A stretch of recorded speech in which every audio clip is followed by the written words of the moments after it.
Hey guys, welcome to MSV channel. நான் உங்கள் விஸ்வநாதன். அதாவது கோவத்தை கட்டுப்படுத்த முடியலன்னு நிறைய பேர் சொல்லுவாங்க. இந்த கதையை கேளுங்க, நான் அடித்து சொல்கிறேன். 100% 1001% உங்களுக்கு கோவம் அப்படின்றதே வராதுங்க. அப்படியாம்பட்ட ஒரு மந்திரமான ஒரு கதையை பற்றி தான் இன்றைய வீடியோவில் நான் சொல்ல போகிறேன். ஸோ வீடியோவை ஸ்கிப் பண்ணாமல் பாருங்கள். நீங்கள் நம்ம சேனலுக்கு புதுசாக வந்திருக்கீங்க, நம்ம சேனலை சப்ஸ்கிரைப் பண்ணாமல் பார்த்துட்ருக்கீங்க அப்படின்னா மறக்காமல் சப்ஸ்கிரைப் பண்ணிவிட்டு பாருங்கள். அப்படியே கூட இருக்க பெல் பட்டனையும் ப்ரெஸ் பண்ணிக்கோங்க.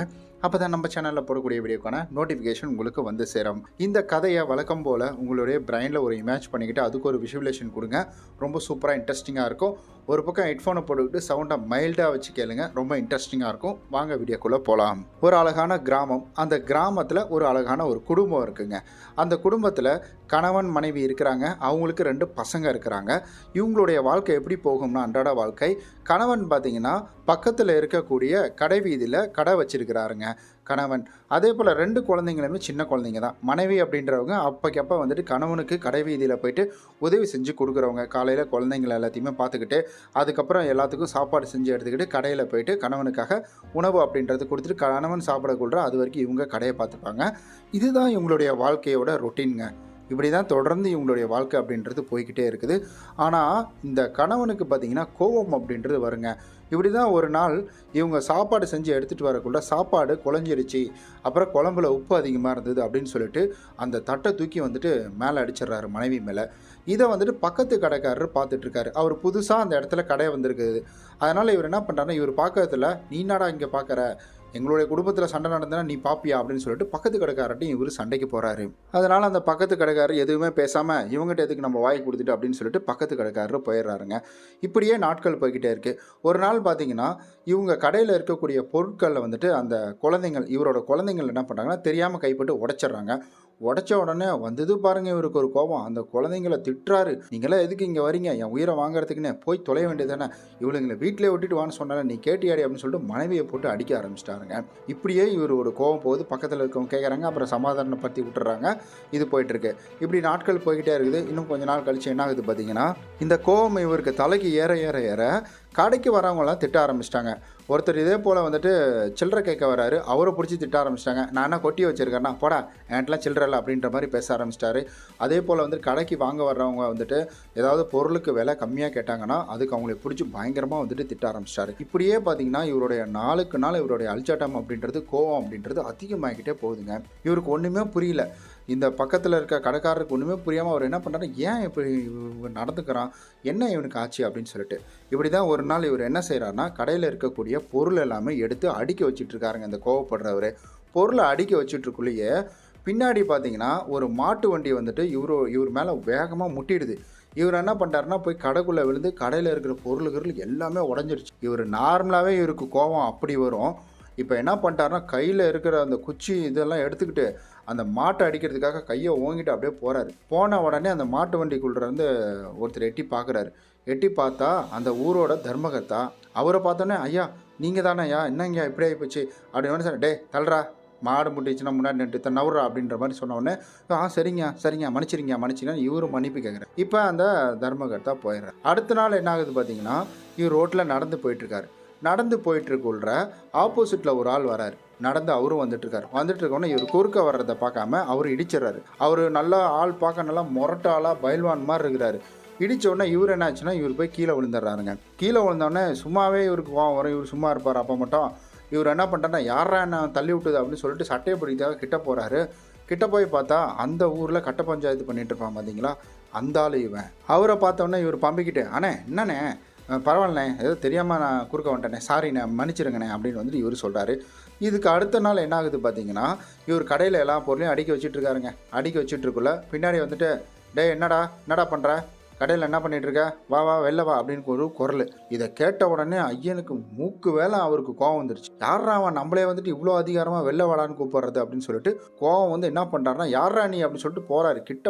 கிட்ட போய் பார்த்தா காவலாளி அங்கே இருக்கிறவங்க, அதாவது அந்த இடத்துக்குன்னு வந்து காவலுக்கு ஆள் போட்டிருப்பாங்க, அவங்களும் வந்துட்டு இருக்கிறதுனால அவங்கள பார்த்த உடனே இவருக்கு வந்துட்டு என்னான்ட்டாரு, ஐயா நீங்களா, நான் வேற யாரோன்னு இல்லைன்னு நினச்சேன். ஆமாம், வேற யாரோன்னா என்ன பண்ணியிருப்பேன், கிழிச்சிருப்பியா அப்படின்ற மாதிரி அவர் கேட்க, அப்படின்னா இல்லைங்க இல்லைங்க ஒன்றும் இல்லைங்க ஒன்றும் இல்லைங்க அப்படின்னு சொல்லிட்டு இவர் வந்துட்டு பம்பை இப்படி வந்துட்டு போயிட்டே இருக்குது. இப்படி போயிட்டே இருக்குள்ள இந்த சமயத்தில் இப்போ என்ன ஆகுது பார்த்தீங்கன்னா, இவரோட மனைவி கடைக்கு வர கடைக்கு வந்த உடனே என்னாச்சுன்னா, அதே போல் சாப்பாடெல்லாம் எடுத்து வைக்கிறாங்க. சாப்பாடு எடுத்து வச்ச உடனே நல்லா இல்லை. நல்லா இல்லை உடனே இவர் என்ன பண்ணிட்டாருன்னா போட்டு அடிக்க ஆரம்பிச்சிட்டாரு. அடிக்க ஆரம்பித்த உடனே பயங்கர கோபமாயிடுச்சு. இதெல்லாம் பார்த்துட்டு இருந்த அந்த கடைக்காரருக்கு, முன்னாடி புதுசாக ஒரு கடை ஆரம்பிச்சார்ல அவருக்கு, அவர் நேராக வந்து இவனை பிடிச்சி சட்டையை பிடிச்சி பலாறு பலாருன்னு அடித்து ஒழுங்காக போயிட்டு அங்கே போய் உட்கார்றா அப்படின்னு சொல்லிட்டு ஒரு மாதிரி திட்டி விட்டுறாங்க. திட்டோன்னா இவனுக்கு வருது கோவம். இவன் மறுபடியும் ஏஞ்சி வரான். மறுபடியும் அவர் ஒரு குத்துறாரு, கீழே போய் விழுந்துடுறான். மறுபடியும் ஏஞ்சி வரான், மறுபடியும் குத்துறாரு, கீழே வரான். இப்போ இவங்க மனைவி மக்கள் இவங்க குழந்தைங்கள வந்து எங்கள் அப்பா அடிக்காதீங்க, என் கணவரை அடிக்காதீங்க அப்படின்னு சொல்லிட்டு வராங்க. இதை பார்த்த உடனே இவருக்கு கோவம் வந்துருச்சு. ஏமா உன்னை இப்படி போட்டு அடிச்சுட்டு இருக்கிறான், குழந்தைங்களை இப்படி துன்புறுத்திட்டு இருக்கிறான், இவனுக்கு போய் இப்படி சப்போர்ட் பண்ணுறேன் அப்படின்னு சொல்லி கேட்கக்கூட, 1000 தான் இருந்தாலும் அவர் என்னுடைய கணவருங்க, தயவு செஞ்சு அப்படி பண்ணாதீங்கன்னு சொல்லிட்டு. அதுக்கப்புறம் இந்த கோவப்படுறவர் என்ன பண்ணாருன்னா, டேய் நீ எப்பட்றா நீங்கள் வரலாம், என்ன எப்பட்றா கேட்கலான்னு சொல்லிட்டு மறுபடியும் அடித்து உட்கார வச்சிடறாங்க மூலையில். ஒரு கட்டத்தில் இந்த கோவப்படுறவரால் எந்திரிக்கவே முடியல. ஒரு கட்டத்தில் அந்த கோவப்படுறவருக்கு இன்னும் பயங்கரமாக கோவம் வந்துருச்சு. அவர் என்ன கத்துறாரு, நான் என் கோவத்தை வந்துட்டு இது பண்ண மாட்டேனா, நான் வந்துட்டு கண்ட்ரோல் பண்ண முடியாமல் தான் நான் இதெல்லாம் பண்ணிகிட்டு இருக்கேன் அப்படின்னு சொல்லிட்டு அந்த கோவப்படுறவர் கத்துறாருங்க. இதை கேட்ட உடனே அந்த பக்கத்து கடைக்காரர் சிரிக்கிறாரு. அவரை பார்த்து பயங்கரமாக கேலி செஞ்சு சிரிக்கிறாரு. அவரை பார்த்து இலக்காரமாக சிரிக்கிறாரு, கேலி செஞ்சு சிரிக்கிறாரு. அந்த கடைக்காரருக்கு இன்னும் கோவம் வருது. அவர் உடனே வந்துட்டு எதிர்கடைக்காரர் என்ன சொல்கிறாருன்னா, உனக்கு கோவத்தை கட்டுப்படுத்த தெரியாதா, யாருக்கிட்ட நீ வந்து கதை விடுற, முதல்ல உன் மேலே வந்துட்டு வண்டியை மாட்டை வச்சு முட்டை வச்சவர், அவரை பார்த்த உடனே நீ அப்படியே பம்புன. அதுக்கப்புறம் இந்த பயல்வான், இந்த கட்ட பஞ்சாயத்து பண்ணுறவன், அவனை பார்த்த உடனே பம்புன. அதுக்கப்புறம் காவலாளி இங்கே சுற்றிட்டு இருக்கிறவர், அவரை பார்த்த உடனே பம்புன. உனக்கு கோவத்தை கண்ட்ரோல் பண்ண தெரியாதா அப்படின்னு சொல்லிட்டு அவர் பயங்கரமாக சத்தம் போட்டு சிரிக்க ஆரம்பிச்சிட்டாருங்க. ஒன்றுமே தெரியல அவருக்கு, ஒன்றுமே அந்த கோவப்படுறவருக்கு புரியாமல் தலை குனிஞ்சு நிற்கிறாரு. அப்படி தலை குனிஞ்சு நிற்க கொள்கிற நீ ஏன் தெரியுமா வந்துட்டு கோவத்தை கண்ட்ரோல் பண்ண முடியலன்னு சொல்கிற, உனக்கு கோவத்தை உன்னால் கண்ட்ரோல் பண்ண முடியும். ஆனால் உனக்கு ஆப்போசிட்டில் இருக்கிறவங்க உன்னை விட பலசாலியாக இருந்தாங்க அப்படின்னா உன்னுடைய கோவத்தை நீ கண்ட்ரோல் பண்ணுவ. இல்லை உனக்கு ஆப்போசிட்டில் இருக்கிறவங்க உன்னை விட ரொம்ப வந்துட்டு பலகீனமாக இருந்தவங்க அப்படின்னா அவங்கள பார்த்த உடனே நீ வந்து கோவப்பட ஆரம்பிக்கிற அப்படின்னு வந்துட்டு சொன்ன உடனே இவருக்கு வந்துட்டு ஒரு மாதிரி ஆயிடுச்சு. அப்போ ஒரு வேளை நம்ம வந்துட்டு இந்த மாதிரி இருக்கிறவங்கள தான் கோவப்படுறோமா அப்படின்ற ஒரு உணர்வு அப்படின்றது அவருக்குள்ளே வருது. இதை கேட்டு கொஞ்ச நேரமாக அந்த பக்கத்து கடைக்காரர் பேசிகிட்டு இருக்கிறாரு. இதை கேட்டால் வந்து அந்த கோவப்படுறவருக்கு கொஞ்சம் கொஞ்சமாக அவருக்கு வந்துட்டு புரிய ஆரம்பிக்குது. அப்போ நம்ம செய்கிறது எவ்வளோ பெரிய தவறு, நம்ம கடைக்கு வந்தவங்க மேலே நம்ம கோவப்பட்டோம், திரும்ப அவங்க நம்ம கடைக்கு வருவாங்களா, அவங்க நம்மளுடைய மனைவி, நம்மளுடைய குழந்தைகள், நமக்கு ஒன்றுன்னு உடனே துடிச்சு போய் நமக்காக வந்து நின்றவங்க, நம்ம ஒருத்தர் வந்துட்டு அந்த நம்ம மேலே மாட்டை விட்டு இடிச்சிட்டாரு. ஆனால் அவர் நின்று என்னப்பாச்சு ஏதாப்பாச்சுன்னு கூட கேட்கல. ஆனால் நம்மளுடைய மனைவி நம்மளால் வந்துட்டு அவளால் எந்த வித பிரச்சனையும் எனக்கு வரல. இருந்தாலும் அவள் வந்துட்டு என்னை பார்த்து எனக்காக கெஞ்சி கேட்டுக்கிட்டு இருந்தா. அவர் அடிக்காதீங்க திட்டாதீங்கன்னு சொல்லி கேட்டுட்டு இருந்தா. என்னோடய குழந்தைகள் என் காலை பிடிச்சிக்கிட்டு அழுக ஆரம்பிச்சிது அப்படின்றத அவர் உணர ஆரம்பிக்கிறாருங்க. உடனே தலை குனிந்து அதற்கடுத்து தலை நிமிர்ந்து, இனி நான் கோவப்பட மாட்டேன், என்னாலையும் கோவத்தை கண்ட்ரோல் பண்ண முடியும் அப்படின்றத சொல்லிட்டு தன்னுடைய மனைவிகள்கிட்ட மன்னிப்பு கேட்டுட்டு, மனைவிகிட்ட மன்னிப்பையும் குழந்தைங்கள்கிட்ட மன்னிப்பையும் கேட்டுட்டு அவர் எல்லாத்தையும் கூட்டிகிட்டு அந்த இடத்துலேருந்து கிளம்பி போகிறாரு. இப்போ சொல்லுங்கள், கோவத்தை நம்மளால் குறைக்க முடியாதா என்ன, கோவத்தை நம்மளால் கண்ட்ரோல் பண்ண முடியாதா என்ன? கண்ட்ரோல் பண்ண முடியும். கண்ட்ரோல் பண்ண முடியாது அப்படின்றது கிடையவே கிடையாதுங்க. நம்மளை விட பலகீனமாக இருக்கிறாங்க அப்படின்றதுக்காக தான் அவங்கக்கிட்ட கோபம் அப்படின்றது நம்ம படுறோம், சத்தம் போடுறோம். இதுவே அந்த கதையில் வர்ற மாதிரி ஒரு காவலர் நம்மக்கிட்ட வந்துட்டு கோவப்படுறாங்க அப்படின்னா அப்போ நம்ம அந்த இடத்துல கோவப்படுவோமா?